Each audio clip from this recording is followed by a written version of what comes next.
Good morning, everybody. Thanks for being here. Excuse me, I am a little hoarse, so I may have to use my water a little more than normal. We have a wonderful panel here, and I am going to introduce everybody, and then I'm going to tell you we're going to do it a little more free form than these things normally go, because two of our panelists are academics who have a lot of questions they want to ask the corporate executives on stage as well. So and we're also, I'm a big believer in having plenty of time for audience Q&A, so we are going to do that. All I ask when we get to the Q&A portion is that you ask a question. Sometimes I know that's a tough thing to ask, but that's what we ask. To my far left is Lynn Stout, Distinguished Professor of Corporate and Business Law at Cornell. She has been studying the issue of shareholder value for much of her career in corporate performance and the interrelationship or lack thereof. Her most recent book, which I believe is just out, last month, is called The Shareholder Value Myth: How Putting Shareholders First Harms Investors, Corporations, and the Public. So as you can see, she has a strong point of view. To my immediate left is Tom Donaldson, our other academic, who is the director of the Zicklin Center for Research in Business Ethics at Wharton. He comes at it not only from a corporate performance perspective, but from a business education perspective, and we're going to talk to him about that. Howard Schultz, of course, is the founder, chairman, chief executive, and president. I didn't know you were the president, too, of Starbucks. Wow. And I bet if he went into a Starbucks, he could work the machines. As you may know, Howard has powerful thoughts about, if you saw him yesterday, powerful thoughts about the importance of values in a corporation and how that should drive profitability as opposed to simply focusing on shareholder value. And I just want to point out that in this morning's New York Times on page 7, Starbucks has a letter that Howard wrote about the need to get America up and running again and what we can all do to try and help make that happen. And last but not least is Shelly Lazarus, the chairwoman of Ogilvy and Mather, one of the great advertising people in the United States. And she's also a director at both Merck and General Electric. And we're going to ask her about corporate performance and values from a director's standpoint. I'm going to start with Lynn, because one of the things that struck me about your book, which I think is really an excellent piece of work, is that you take apart the idea that there is a legal foundation behind shareholder value. Now, I happened to be in the room when shareholder value was invented. It was 1982, Waldorf Astoria, and Boone Pickens was trying to take over city service, his very first deal. And you know, in the old days, in the 80s, the Raiders were saying, you know, the shareholders own the company, the executives don't care enough about the shareholders. We want to change the dynamic so that the shareholders, what the shareholders want and profitability and maximizing profitability is what comes first. If you were to ask Boone today how that all worked out, he would probably say, not so well. But through the course of those decades, a mythology surrounded shareholder value, which is that not only is it what corporations ought to be doing, but it's what they are required to do by law, and that there are fiduciary responsibilities to shareholders that sort of preempt every other value. Lynn says that's not true. Nope. And so I'd like to start with Lynn and ask you to talk about quickly why it isn't. Okay. In fact, you weren't in the room, but you are associated with the entity that caused all the problems, and that was the New York Times. And the story actually begins earlier in 1970. It's always the New York Times. It's always the New York Times. It actually begins earlier in 1970 when Milton Friedman published a very famous article in which he said the only social responsibility of corporations was to increase their profits. And he made a very interesting statement. He said shareholders own companies. And Milton Friedman may be a Nobel Prize-winning economist, but I'll tell you, he is no lawyer. And so I'm going to reveal to you something. Now, how many people in the room are lawyers, especially corporate lawyers? Okay, I'm going to reveal something that us corporate lawyers already know. And that is that legally, shareholders do not own corporations. Corporations, as the Supreme Court has been careful to remind us, are legal persons. They own themselves. Shareholders own things called shares. And they're really a contract with the corporation that gives shareholders very limited rights in very limited situations, just as bondholders have a contract with the corporation and employees have a contract with the corporation. So we have this interesting situation. Oh, and as to maximizing shareholder value, that's not in the law. And you know how you can tell? The case that's always cited in support of this proposition is nearly a century old, comes from a jurisdiction that is a nothing in the corporate law world, and didn't involve a public corporation to begin with. It was actually a fight between shareholders in a closely held corporation. I speak, of course, of the famous Dodge versus Ford. Now, any lawyer will tell you, if the only corporate law case you can cite in support of a proposition comes from Michigan instead of Delaware, is almost 100 years old, and doesn't deal with a public corporation in the first place, you have to be very suspicious as to whether that's the law. And it's not. Delaware, which is, of course, the state where over half of the Fortune 500 companies are incorporated, is very clear. If it's not in bankruptcy or about to go private in a takeover, the directors of a public corporation have, and I'm quoting the Delaware court now, no per se duty to maximize shareholder value. All right, so is that enough of a start, Joe? That's great. Howard, you come at this from the perspective of somebody who's built a fabulous company and who has believed virtually from day one that there have to be, that maximizing profitability cannot be the only value. So why don't you just give us the sort of 3-minute summary of your point of view here, profits versus values. Well, I think we've always believed that you can't build a company unless you're balancing profitability with a social conscience. And I think the story of Starbucks has a lot to do with looking at that through a different lens, looking at it through the lens of people. And I can get very emotional about this because the essence of Starbucks is not the shareholder. It is whether or not the people of Starbucks are embraced and they are valued as much as the shareholder. So in 1988, when we were a private company and we looked at the future of the company, we did something that no one else had ever done before. And that was we gave shares to our people. And the reason I'm upset about this, in a sense, is that we're arguing about something we shouldn't be arguing about. The shareholders today cannot succeed unless the people are rewarded and valued. As a private company in America in 1988, we decided we were going to dilute shareholder value and give equity in the form of stock options to our employees. 14% of their base pay was going to be rewarded in shareholder shares. Well, but let me explain this. The private shareholders of Starbucks at the time went crazy. And they said, are you kidding? You're going to give equity to the employees? We're a private company? How could you do that?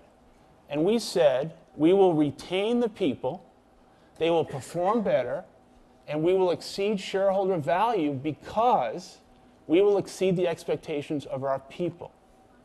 And I think the essence of business today has it all wrong. It's not shareholder value, it's in building an enduring and sustainable enterprise. And the only way you can do that by exceeding shareholder value is to reward your people. And I think we have to understand something. It's whatever organization you're building, whatever company, whether it's high tech, whether it's insurance, whether it's coffee, every organization is based on one thing: whether or not the people come to work believing, trusting, and are part of something larger than themselves. That's the only way business can succeed. And I think it's interesting to me that we're still arguing over a subject that really should have been put to rest a long time ago. Shareholders cannot win on the backs of their people. The only way shareholders can win if you reward the people along with the shareholders and you tie shareholder value to the value for your employees. Well, my perspective is that you may say this is a battle we shouldn't be fighting anymore, and you may be right, but it actually seems to me that we're more or less at the beginning of this, as opposed to the end. Just in terms of the way, shareholders respond, the expectations that are put on CEOs, the short-term focus, and the pressure that's put on a CEO, like your friend at Procter & Gamble, you might want to tell people about that, when the stock is underperforming, whether it's their fault or not. Well, I spoke yesterday by saying that I have a good friend, Bob McDonald, who's the CEO of Procter & Gamble, one of the great companies in the world and one of the great people running a public company. He's under tremendous pressure because of his European business. The customers and the value of money is so difficult there that people are not buying as much soap as they used to. And they're blaming him. Well, it's wrong. You can't put pressure on people to do things if the environment does not allow it, and there has to be patience and tolerance. At the same time, you can't make short-term decisions either in the marketplace or internally by taking benefits away from people just because you're having a bad quarter or two. You've got to build long-term value for the shareholder by taking a long-term view for the company. And I think if you look at the history of companies, those companies that have done that have produced the highest value for the shareholder. And I think we're still arguing about this and discussing it, but it's the wrong premise. Shelly, from the perspective of a corporate director, how much time gets spent on these kinds of things? And what is your perspective in terms of the need to boost the share price versus these other values? Well, it was we had a fascinating moment in the GE board about I'd say 2 years ago, and it's actually quite a collegiate board and very strong people. One board member said at one point, "But if what we have to do is think about the stock price," at which point the other 15 board members just piled on this man and said, "No, really, the role of the directors is to ensure the long-term health of the company." So I think time horizon is really important in these conversations. And while everybody's aware of the share price, I mean, for sure, I think the sense of the boards that I sit on is that the role of the directors is to ensure the long-term health of the company. And one of the things the board has to do is kind of protect the CEO from all the pressure that he's feeling from the investors who have a more short-term horizon. And to that point, I'd just like to add to something that Howard said, my own perspective on how do you think about building that long-term value for the company, is that, it's interesting that every company in the world almost, if you ask them if they're market-driven, they say, yes, of course we're market-driven. With the exception of, Russia during the Stalin period or China under the communists that used to just write plans about production. Every company inherently is market-driven. Well, in my business, I watch the market. The market has spoken. The market cares about what kind of company is manufacturing the products and services that they're buying.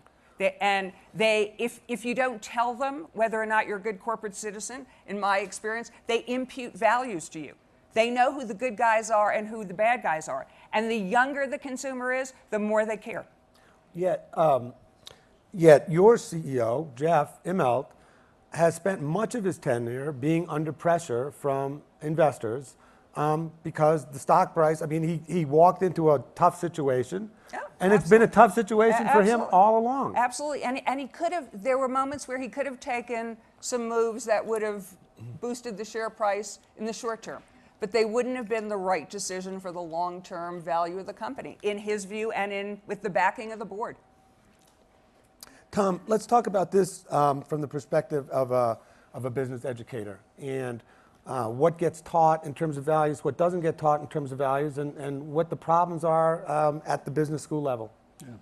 Well, actually, I wanted to pick up on Shelly's point. I want to disagree just a little bit, not so much with your characterization of the board or boards that you see, but with how we train people to be board members. I end up being in corporate governance workshops and sessions trying to train people who are already quite prominent to be independent, non-executive board members.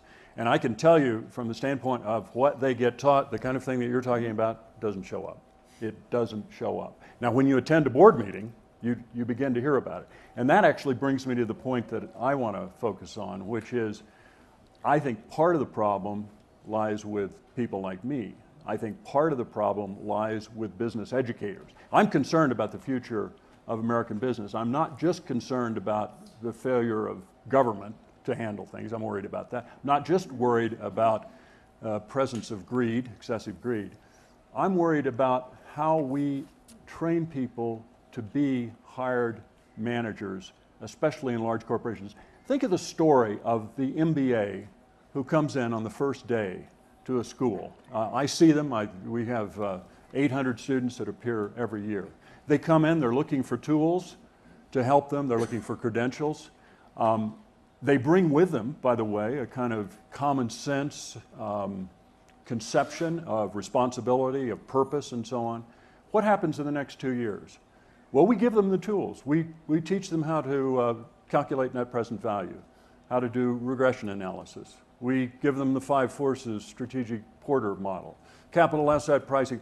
All of these tools, interestingly enough, assume, although interestingly, very few say out loud, I think that's interesting, that the sole function or purpose of the firm is financial success for the owners. By the time they leave, what's happened? In effect, they've had some of these common sense notions trained out of them. It's death by neglect, death by omission, in effect. And we haven't provided them any story to replace it. So what my concern is, we don't have the tools in business schools today to explain what smart people, smart business leaders like Howard or Bill Buttinger in the office, people who have created great corporations know all along. And that is, to be a leader, you've got to give people a sense of purpose. You've got to give them a sense of meaning to help them do what they need to do.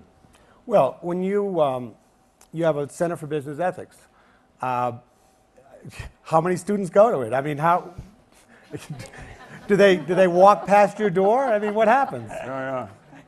Well, you know, it's interesting. MBAs are very concerned about the image of the school that they're attending. I mean, that's part of what they're paying for, credentials. So I probably shouldn't tell this story, but I recall some students who gathered together with me and the dean, and they wanted more courses, electives, that would focus on ethics, purpose, et cetera, et cetera. And at one point in the meeting, I said, well, now, by the way, how many of you will take this course? And nobody raised their hands. They said, well, we have to get the nuts and bolts stuff to get out. Lynn, one of your views is that the emphasis on stock performance really hasn't worked very well. And so in addition to being a myth that it's a fiduciary responsibility, it's a myth that it actually works. You've got some statistics from your new book. Yep.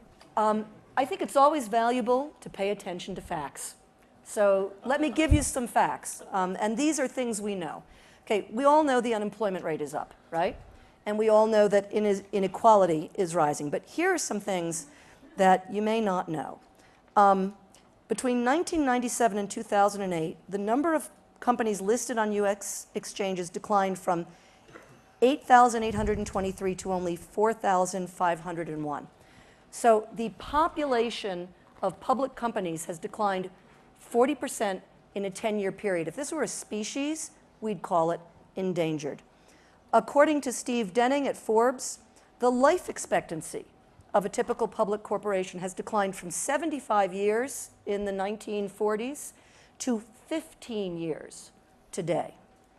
There is some evidence that our corporations are less innovative. They account for a smaller percentage of the patents that are filed worldwide than they used to. We all know that executive pay has risen dramatically. But we also know that simultaneously, shareholder returns have declined. The last year has been, the last decade, actually it's now the last 15 years, have been described as the lost decade for investors. And this actually starts somewhat earlier. Roger Martin at the Rotman School in Canada has calculated that between 1933 and 1976, shareholders who invested in the S&P 500 enjoyed real compound average annual returns of 7.5%. After 1976, this average has dropped to 6.5%. So Lynn, what has happened? I mean, in other words, everybody talks about pay for performance, and nobody really talks about pay for values or pay for purpose, or what has actually been happening?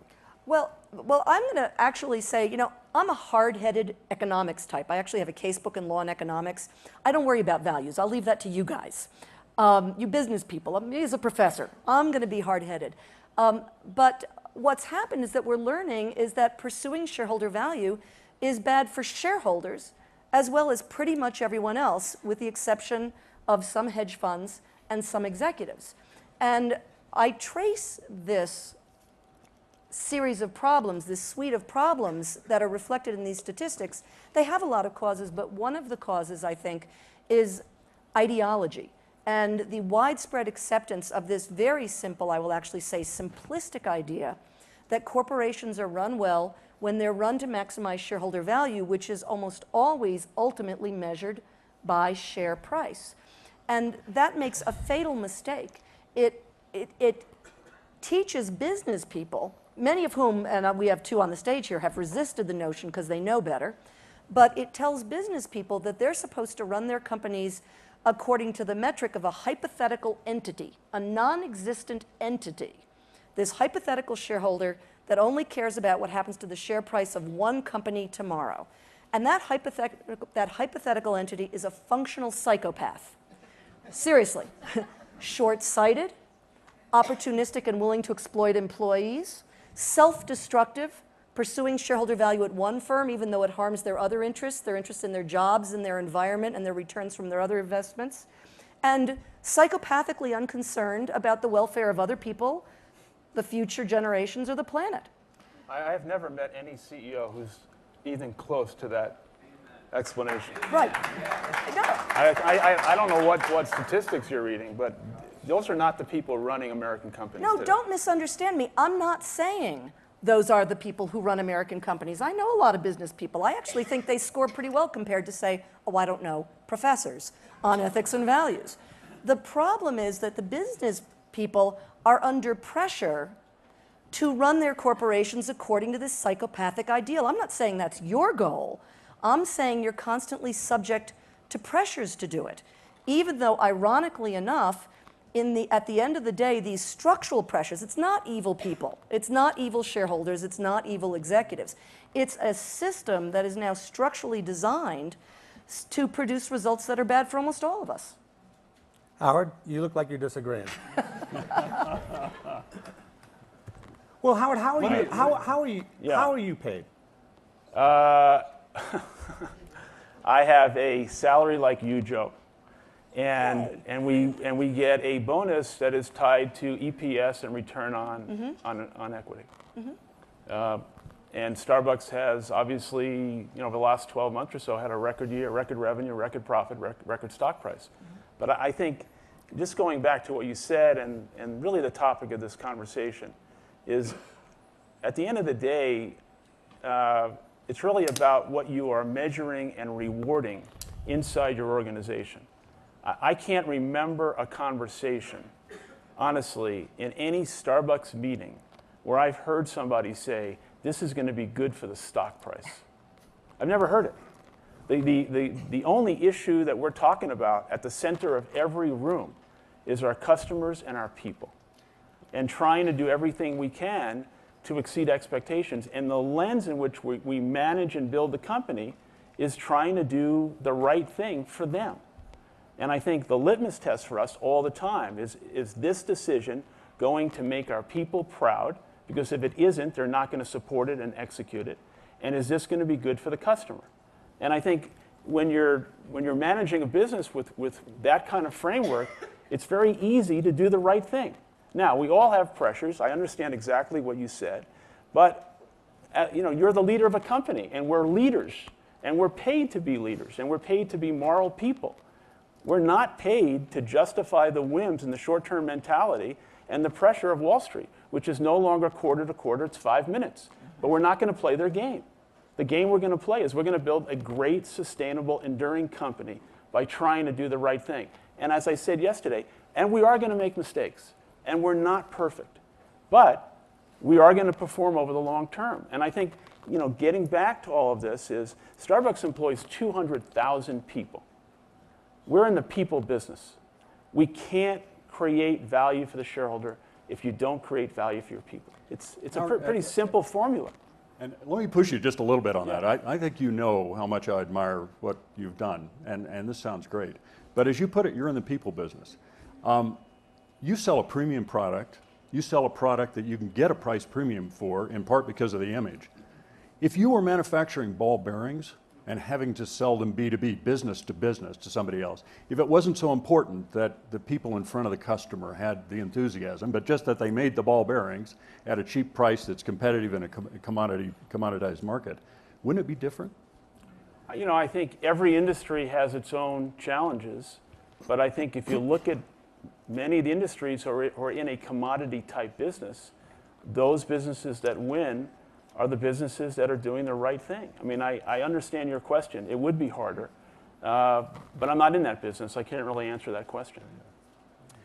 Shelly, what about, you're on boards of two different companies. GE is GE, always has been, kind of always will be. But then there's Merck. Merck is under enormous pressure, as are all big pharmaceutical companies, as the pipeline dries up, as they trying to figure out different business models. Is there a different set of pressures to be on a board of a company like that? I think the issues are the same, though. I mean, I think, one of the things that I find interesting about all these conversations is we don't talk a whole lot about revenue. I mean, to have a long-term healthy company, you need revenue. And so the conversation, a lot of the conversation in most of the meetings is how do we drive revenue? Mm-hmm. And so in the instance of Merck in pharmaceuticals, if we don't have a pipeline, we don't got no revenue, because after 7 years, the drugs go off patent. And so it's actually critical back to people. And how do you get the good pipeline? Well, you get the good pipeline because you have the best scientists. And you create an environment for them that is conducive to their coming up with new exploration. So there too, I mean, even with all the pressure, you got to feel the pressure, you got to take the pressure, but you can't let the pressure get down to the people who are doing the work, because what they have to focus on is making great drugs. And without them, the whole game's over. That's the thing, is you can tweak it for a month, you can get the numbers better for a quarter, but at the end of the day, in this, I would say for any business, but in this particular business that has such a long horizon, you're going to be nowhere 3 years from now if all your scientists get up and leave and you don't have the drugs. If I were thinking about shareholder value, that's the way I would define it. Is, are we going to have a pipeline of drugs that will make a difference to people and will keep the company successful and prosperous? Which is in itself a form of purpose. I mean, yes, Apple, but it's revenue-driven purpose. Yeah. Yes. I mean, Apple Computer has long viewed itself as both a company that builds devices, but also a company that helps make life a little better in the world. Oh, and that's the purpose that really drives it. Right. Well, it seems to me, listening to the four of you, and listening to you two push back, that the perspective from inside the corporation is a little different from the perspective of the people outside the corporation. From inside the corporation, it feels to me like you're trying to create a company, or you are creating a company with purpose, a company that's trying to look out on the long term, and trying to kind of put up a kind of shield against the short-term pressures that are inevitable. But from the out, but wait, let me just a marker. not inevitable, but we'll get to that. Right. And so from, Carl Icahn isn't going to make a run at Starbucks, but there are a lot of companies where he is. And there's a lot of companies where Bill Ackman is going to take a stake and say, if we financially re-engineer this company, we'll all make a lot of money, as he just did with Burger King, for instance. A company that, whatever you think of the burgers, the company has been a pinball machine for financial engineers. Everybody gets rich except on Wall Street. So the question I really want to ask is, how do you change the perception, not from the person inside the corporation, but from the shareholders on the outside? How do you do that? Tom, what are your thoughts about that? Well, I think in the end it's a shift that's almost generational. It's deep, and because I'm an educator, I think a lot of it has to do with what we teach the leaders who are going to be manning the tiller.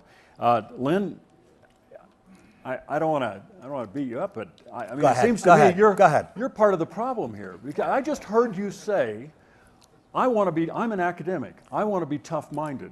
I don't want to talk about values. And I can't tell you how prevalent that view is. How did we get into this situation?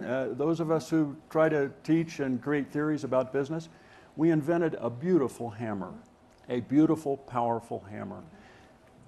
Analysis of data, the hypothetico-deductive model, the testing of hypotheses, the tough-minded stuff. The problem with this, and it's very powerful, is it doesn't do very well at understanding purpose, because purpose is not something you study out in the world. It's something as a leader you create. And so to use the old saw, when the only thing you have is a hammer, everything starts looking like a nail. It sounded like, did you want to respond to that? I think, one of the things that we did the last couple of years is that we went around not for any other purpose, just to communicate our strategy and what it is we had to do over the next couple of years with our key institutional shareholders who have held Starbucks stock for a while. And we talked about that we're witnessing a seismic change in consumer behavior. And as a result of that, we're going to need to make significant long-term investments in social and digital media and mobile payment and mobile commerce. And I think they understood, because of the long-term opportunity and obviously the performance and the license that we had based on their confidence and trust in us as people. But what I wanted to say is, as leaders of companies, you have to invest in those relationships as much as you do with your people, your board, because those relationships are going to define ultimately your stock price. And I think you can't be insulated from that just because you're running a company. You have to invest in those relationships as well. Go ahead. I was just going to say I also think we have to start educating everybody about the fact that there's not an either-or choice between doing the right thing and making money. And I take the example of GE, of Ecomagination, which Jeff Immelt, from the first minute that he presented that concept, said, this is not about doing right for the environment for the sake of doing right for the environment. This is about making money. The reason we're going to make money from Ecomagination is that the world cares about the environment. And every one of our customers, because they're mostly B2B, every one of our customers is looking for products that are going to do more with less, more conservation, more green, so locomotive engines that don't pollute and light bulbs that don't give off pollution as well. But he kept saying from the start that this is a business proposition that will make us money, and so green is green. And Ecomagination today it's billions of dollars of business. It's its own division within GE. It is billions of dollars of business to GE every year. You don't have to make a choice. It's the same thing. Right is on our side. Is doing the right thing now actually drives revenue.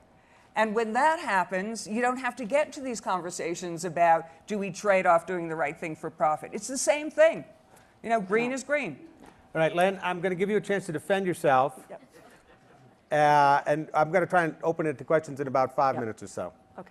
And actually, I'm going to welcome Tom's criticism. He is right to go after me for ignoring values. And just in my defense, my book before this one the title was Cultivating Conscience. So I do take them seriously, but I don't think, as much as important as values are, I don't think values enough are going to do it. We have an extraordinary CEO here and an extraordinary chair. But a lot of other CEOs and chairs are mortals, and this is what they have to worry about. So here's another fact for you. In 1960, annual share turnover for firms listed on the New York Stock Exchange was only 12%, implying an average holding period of about 8 years. By 1987, this figure had risen to 73%.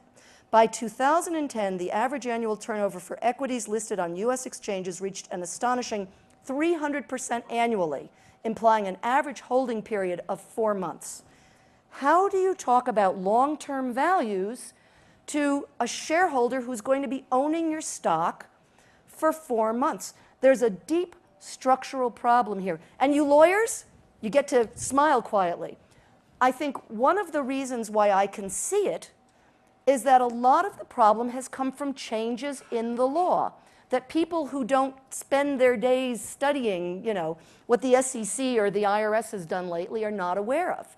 But one of the reasons why we see this incredible hyper-frenetic trading is that the cost of trading has come down dramatically. Why has it come down? Well, among other things, I don't know how many of the people in the room remember this, we used to have a transaction tax on trading stocks. Now, we're taxing everything else today, and if Obamacare goes forward, we're going to start taxing. There will be a sales tax on a little old lady's purchase of an artificial hip for a hip implant, right? We're taxing hip implants. We are not taxing stock trades. Now, another thing that's happened, of course, you all remember. Wait, stop right there. Yeah. So, Yeah. how do the corporate people on this panel feel about a transaction tax? Joe, I have no opinion on that. I mean, I'm not in the business of transaction tax. I'm not in the business of short-term trading. I'm in the business of creating long-term value for multiple constituents. Could you tell the story you told yesterday about the hedge fund guy who called you up in the throes of... In 2008, during the cataclysmic financial crisis, when we were really trying to navigate through a very tough period, maybe 6 months into the crisis, I got a call from one of our institutional shareholders who I had known for many years. He has held the stock for probably a decade. And he said to me, you have the perfect opportunity and all the cover in the world to cut the health care benefit out of Starbucks. We've been providing health insurance for over 20 years. That line item this year is $260 million. And I said to him, I understand why you're calling, but you need to understand if we cut that benefit, it would literally fracture the culture and values and guiding principles of our company. We couldn't do that, and we wouldn't do it. And I said to him very politely, without arrogance, if you feel that a no decision on that is worthy of you cutting your holdings in the company, then you should do it. And a week later, I found out that 50% of his shareholdings in Starbucks had been cut in half. And I said, okay, fine. He made his decision, but we stood for the long-term purpose of the company. And I think even if the stock goes down, that wasn't going to faze us. It wasn't going to faze our board. It wasn't going to faze our intent. We were going to manage through the crisis. And I think also what I said yesterday is you can't have good values just because you have a tailwind. You've got to have good values when you have a headwind and believe and have confidence and faith that you're going to manage through it. And we did. Not because we're perfect or better than anyone else. It's a story that's true and authentic, but there's lots of stories like that of fantastic companies and fantastic CEOs that are always doing the right thing. They just don't get the ink. But I think that's also where you need a strong board, because if 3 more guys had done the same thing, I mean, the board's that's when some boards get shaky, and that's why you see CEOs changing too, that the boards start to feel all this pressure from investors, and you got to hang in there and remember all over again what the long-term purpose of the company is. I'd like to open it up to questions. Right there, sir. Thank you very much. My name is Mitchell Gans. I teach at law schools in New York, tax courses. And so I'm thinking about the article in the New York Times some months ago, which was principally about, if I recall correctly, GE and its tax avoidance strategies. And I'm wondering about that from an ethical or values perspective. And I'm particularly interested, of course, given the panel, I'm particularly interested in the kinds of discussions that might occur in the boardroom about, is that doing the right thing? And of course, this is all against the backdrop, from my perspective of teaching tax, it's all against the backdrop of changing norms, really, about tax avoidance strategies in general. I mean, the IRS and the Department of Justice, indeed, there's kind of been a paradigm shift. I mean, there are tax lawyers now who are actually sitting in jail merely because they wrote opinions saying that certain tax strategies worked and the governments disagreed. So anyway, I'm wondering about the discussion in the boardroom about, is that doing the right thing, and is it coinciding, or is it in tension with the objective of making money? Wow, Shelly, you weren't expecting that one, were you? Well, no, actually, it's not a hard question to answer because I really don't think it was an issue of ethics and values. And frankly, it didn't really come to the board because it was just, we have a strategy to pay the least tax that we can pay. I mean, that's part of the, I don't know how to get to a strategy that says, oh, let's pay a little more, we're feeling better this year. I mean, I think the whole way the system is structured has people working to sort of minimize taxes. I think that's what's expected. Now, the thing that caused the real brouhaha was that in the year where this all came about, is GE lost billions of dollars. Did the company want to lose billions of dollars? No. But when you lose billions of dollars, you don't pay tax. I mean, as far as I know, there are lawyers here, I don't know. As far as I know, that's not required. And so I think if I go back to the New York Times, so the New York Times ran it as a front page story, that GE pays no taxes. And that was true, but I don't believe that for GE and the board at that moment in time, it was an ethical issue. Now, whether it's a larger ethical issue for society, government, corporations, that's a different conversation. But in the GE instance, I think what caused the whole concern was a horrific year for the company, where the stock fell from $40 to $20. And one of the outcomes of that was that we didn't owe any tax.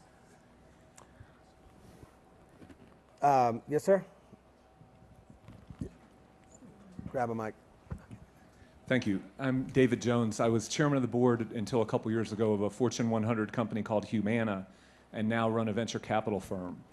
And I wonder if you could comment on the importance in this context of balancing short-term against long-term of both management and board members owning material amounts of stock, not having options to buy it later, but actually owning it.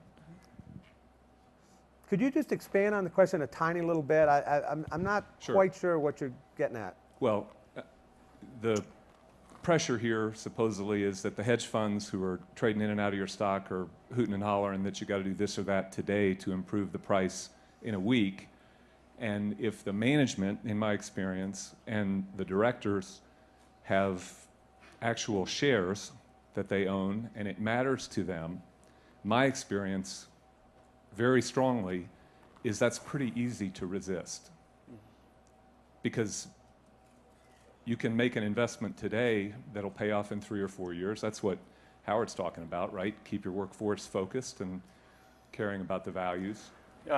I think, Joe, what he's asking is whether or not there's been policy change for Section 16 officers and board members. It's really it's not a legal question. It's not a legal question. Does it matter whether the agents and the fiduciaries have a long-term interest in the value of the entity? Oh, from their own stockholders. From their own personal perspective. Nobody knows. All right, I'll weigh in on I don't this. think it should. No. I don't think it should. I'll just give you two historic, I'm big on facts. That's what they pay me to do. Two facts. Before Congress changed the law in 1993 to require public corporations to tie pay to some objective performance metrics, CEO pay was based largely on a flat salary. I was very glad to hear of your salary arrangement, with some share ownership, which was normally done, just the CEO themselves felt it was appropriate to buy and hold stock. It was thanks to this legal intervention, ironically enough, that suddenly companies felt compelled to start using stock options, and we all know where that has landed us. Second fact, actually a CEO of Monsanto, former CEO of Monsanto who read my book, sent me a wonderful email.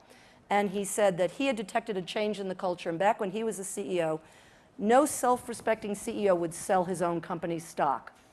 The norm was, if you were selling your own company's stock, you were telling your shareholders that you didn't believe in the company. And that changed a couple of decades ago, and suddenly CEOs were advised, and I'm wondering, Tom, if maybe your folks at Wharton had something to do with this. Maybe the finance department went in and told these CEOs they had to rebalance their portfolios. Right. Got me back. Right here.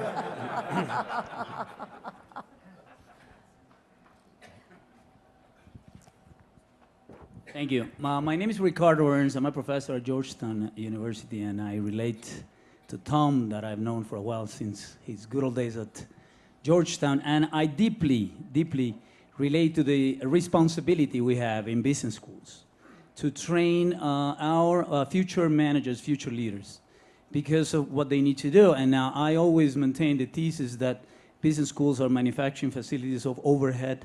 Hopefully that's intelligent overhead. But in any event, the bottom line is the following. I think that metrics condition behavior. And if metrics condition behavior, there are three dimensions that we have been discussing today. One is the financial dimension, financial performance. The other one is operational performance. And the third one is social performance. I would argue that the financial performance has been it's ahead of the pool of the other metrics which can be done objectively. And that's why it's so easy to measure them. Operationally, depending on how you evaluate the whole thing, it's also okay. And we could argue, without getting too much into the whole thing, that there is a gap between the financial performance and the operational performance.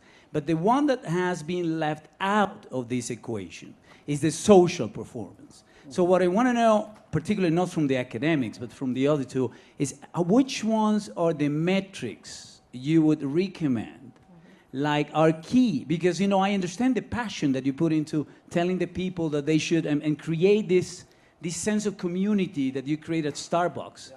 But when we teach at our business schools, we don't have you there. And then not all of them are going to be working for Starbucks. So how do we develop a set of metrics that at least will put in their head, this is the carrot that will close the three sets of metrics, the financial, the operational, and the social? I certainly respect that you are a professor and you want a metric, but this is not the real world. We don't sit in a room and measure metrics. But let me tell you a very brief story. Last month, and I think this will hopefully give you an illustration. Last month, we went to China. We have 1,000 stores in China. We went to Beijing and Shanghai. We went there for a very unusual, unorthodox reason, to have an annual meeting. Not an annual meeting of shareholders, an annual meeting of parents. Parents of our employees in Beijing and Shanghai. Can you imagine that? You can't put a metric on that. There's no metric. What it is a sensitivity and understanding.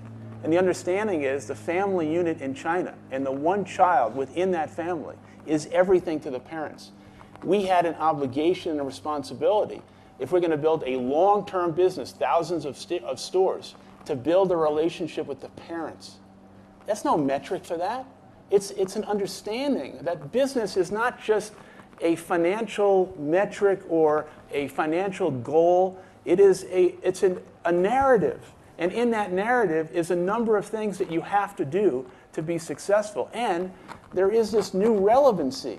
And the new relevancy is the innovation that we all have to have in the marketplace. You also have to have in the social responsibility of being an external good employer to the community, but also innovation to your employees, doing things for them that are unexpected, that they see value in, and that they want to embrace, and as a result, perform. There's no metric for this. But Howard, wouldn't you? But I would answer that There is no social metric, that the social piece drives the financial performance and the operational performance. What you're just talking about is everything you did in China drives your enterprise in China. Yeah, and I'm sure we'll be more successful as a result of doing the right thing. But I actually think it's a trap to separate out the social piece. I actually do. I think it's not the thing you do after you do everything else. It's not sort of, we'll run our business and then we'll be good guys. It's what's happening now is going to the core of the business, that the business has to be responsible. And this is my own view. And that the most successful businesses that you look at do have that inherently at their hearts. Let me just tell you, I agree very much that it's horribly difficult to measure. But I would submit that because of a tendency for it to be more toxically joyful at the top of the organization, in other words, I mean, we measure this stuff, and it is true that the view is rosier about the ethics and social responsibility of the firm if you survey the people at the top in contrast to ways down. So we can deceive ourselves that we have to sometimes try to take the temperature of the organization. Now, there's an entire movement that flourished in Europe for the last decade and a half in social accountancy, and it's very fancy. It has a record that I think is unblemished by success. In other words, it has failed at almost every turn. But what I find, I mean, when I am pushed to take the temperature of an organization, instead of looking at the black letter principles, the codes of ethics, the credo statements, all that stuff, I listen to the stories that are told. And that way you can get at the culture. And in Starbucks, just what wonderful stories there are that probably almost everybody working at Starbucks knows about.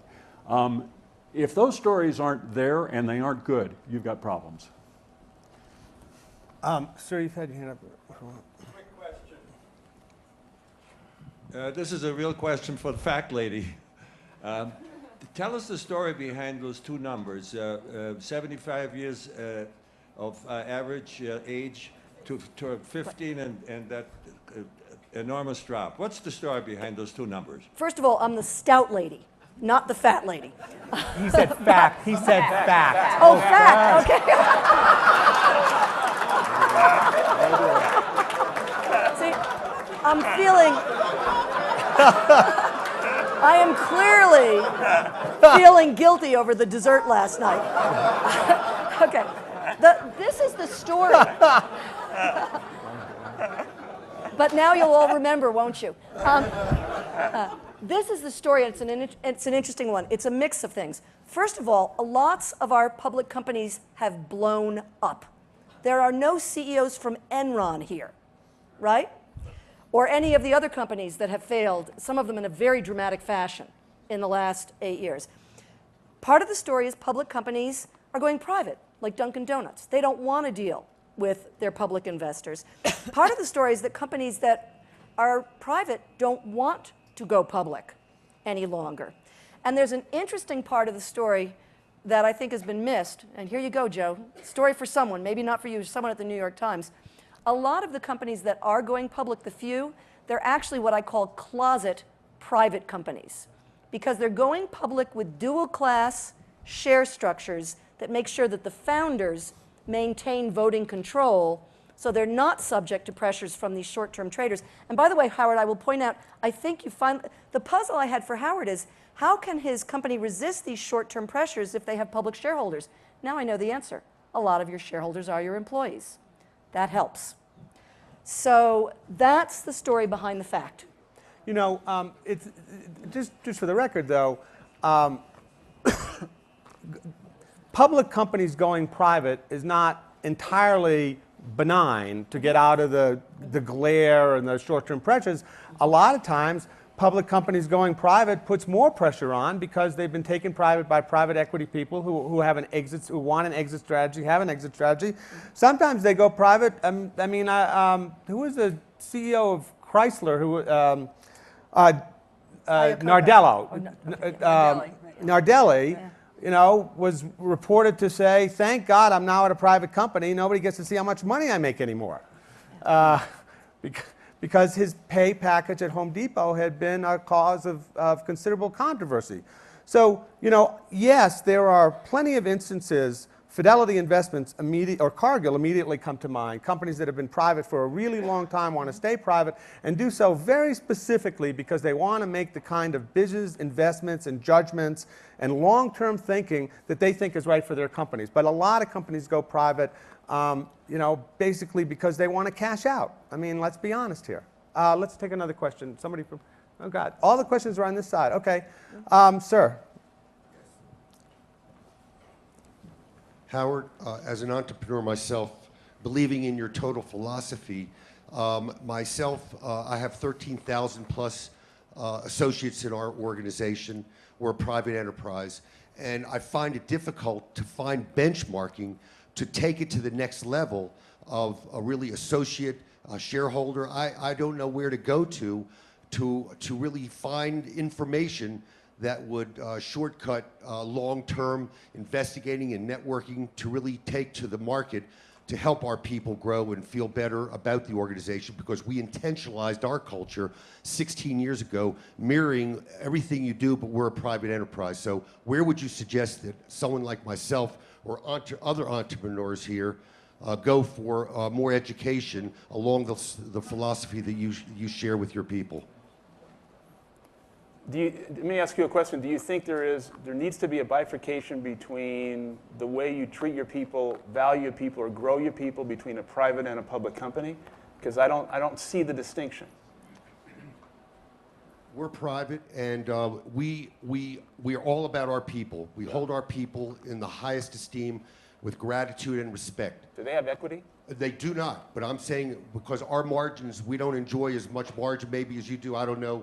You know, it's margin calls, whatever the case may be, but I'm looking to learn, to understand more, to bring it to our people so we can do a better job for the people. Okay.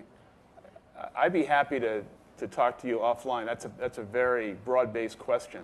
I think there are a lot of private companies that have done a very good job in creating value for their people, an exit strategy, an exit opportunity for their people in terms of equity. But I'd be happy to talk to you about that. You're welcome. Yes, sir. You've had your hand up for a while, right? Yeah, I'm pointing at you, sir. You're on. Okay. Richard Straub, Peter Drucker Society, Europe. Just one point regarding the overall discussion. Shareholder value, as we discussed it, is man-made, right? It's not God-given. It's not an eternal law. So it's subject to change. What I'm wondering, is there enough thought about where should we really make changes? What are the levers to make changes? Because the one point I would add is if you look inside many corporations today, and I think Howard Schultz's company may be rather a very good exception. But I don't think this is the general picture if you look inside, not the CEO, but to the employees in the companies. You find a world of cost cutting, of reduced investment, of higher pressure, of reduced benefits, et cetera, et cetera. And so I'm wondering, is there a way to move maybe the current philosophy in a better direction, and what would you see are the levers? Tom, why don't you take that first? Yeah. Well, Lynn is best qualified to talk about shifts in the way we interpret say, the form of the corporation and so on than I. But a lot of it for me does come back to how we train professional managers. And I use the term professional, and I've got to confess that most of my colleagues would disagree that even people who graduate from Cornell or Wharton and so on, having spent 2 years studying this stuff, are professionals. Professionals, that term's resisted because it does carry some sense of responsibility along with it. So my sense is that's one of the big shifts. If you're Howard Schultz and you're the founder, or if you're the leader of a family corporation that has had an identity that's thrived over, say, a couple of generations, your job is a heck of a lot easier. Bring in the hired gun that we train at Wharton, and what we've trained doesn't relate very well to what you really have to have in the end in order to get the job done. Now that's just part of the solution, but that's where I would begin. Anybody else? I think one thing we haven't talked about is young people, and you made a comment earlier, which I think is worth repeating, the younger generation coming into an organization today, I have found come in with a high degree of cynicism for two reasons. It's a cynical generation because they don't believe in institutions as much as we have, and probably they've worked for a company or an organization before coming to Starbucks or another company, and they've been disappointed or let down. So we certainly are very conscious of that first 30 or 45 days to make sure that the tribal knowledge, the imprinting, the culture, and what we stand for is really presented in a way that's honest and authentic. The other thing that we do, which I think has been very helpful, on a quarterly basis, everywhere in the world, we are standing up in an open forum, like a town hall meeting, with no notes, and we're talking about the company for 5 minutes, and then just like this, it's an open mic, and there's no retribution for criticism, concerns, and we've been doing that for years. And in that environment, you get such honest communication, and it travels. And then internally, we've developed a social media channel where everyone is connected inside the organization so that there's tremendous transparency about what we're doing and when we're not doing well. And the other thing I'd like to say is that you shouldn't misunderstand that we are a performance-driven organization, and the culture of the company is linked to that. And that is a contract and responsibility we all have. We have to perform for the culture to exist. Over here. I'm Steve Levine, CEO of Endanger, a small private company. And the focus this morning has been on young people in business school, which is a very important focus. But my question has to do with all the other young people who don't even consider business school because they want to change the world. So here's my question, how do we reach these young people who want to change the world and convince them that they can do so in business, that capitalism can be a tool for social good? Anybody? All right, I'll leap in on this one. I think one of the reasons why they're so cynical is, by the way, for what it's worth, I love corporations. I adore them. They've brought us penicillin and airplanes, which even though it's horrible to fly in them, it really beats a covered wagon, right? They've brought us so many wonderful things, but if you look back during the era of what was called managerialism, which by the way, sounds a lot like what Howard's talking about, you will see that companies not only produced good returns for shareholders, they also produced steady, secure job for employees. They paid lots of government taxes. They regarded themselves as citizens that had obligations to their communities. They were dedicated to producing quality products. And as a result, they were viewed as institutions that, although imperfect, contributed to society writ broadly. And I think as a result of some of the changes we've seen, both cultural changes, which are the specialty of the other three people here, and legal changes, which are my specialty, there's a widespread perception that corporations are not doing that anymore. My own view is it's very reversible. The heart of capitalism, what Adam Smith talked about, was business that made both parties better off, that grew the pie, as opposed to making a small group off at the expense of everyone else. That's what business should be, and I think it is largely, but it's failed that standard enough that that's why our young people are cynical. And we need to move it back to that ideal form of capitalism that contributes to peace and prosperity for large numbers of people. Let me just add one quick thought. There are increasing numbers of young people who are just rejecting the old models and going out and trying to do it. And they deserve our applause. There are two simple things we need to do. I mean, Howard has been a leader in focusing on small business, getting businesses started. There are two things we need to do. One, we shouldn't tell them that it can't be done. And the second thing is we need to lend them money. And that's in part what Howard's doing. I think, actually, do we have time for one more? Who's my boss here? Yeah, keep going. There's a lady over there. There's a lady over there. Okay. I'm doing my gender thing. There's a lady over there. Okay. Ma'am. Yeah. Hi, I'm Grace Bender. I'd like to first say to Mr. Schultz, I'm going to go home and buy more of your stock. Yay. And I would like to know, I wish there was some way you could rate companies to see who is doing social things in their company.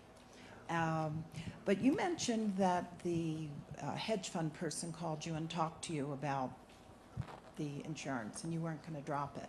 I don't know how many shares he was able to dump, but that affects the market. Do you think these hedge funds people should be able to talk to the CEOs and sort of do that, because their dumping can affect your stock hugely? And do you think it's the hedge funds or the day traders that are causing more of the disruption in the marketplace, the stock value? Yeah. One thing I should correct, it wasn't a hedge fund who called. It was a classic institutional shareholder, very well-respected company. But any shareholder can call the CEO. The question is the CEO going to call back?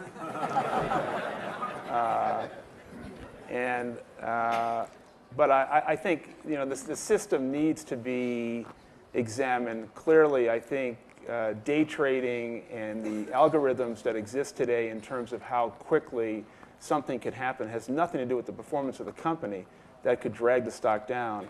These things are systemic, but I must say, it's not something, candidly, that I think about at all. What I think about is our core business and how we can improve it. I'm not thinking about all the things that might drive the stock up or down. Shelly, do you have any last words of wisdom? Just what I said before. I think I actually think it comes down to the long-term, growth of the company. That right is on our side. That people care about the ethics of a company, and that when it's perceived as being strong and the company caring about the environment, they buy more of the stuff. And at the end of the day, when they buy more, good things happen. And on that note, we close. Thank you all. Thanks to our panel.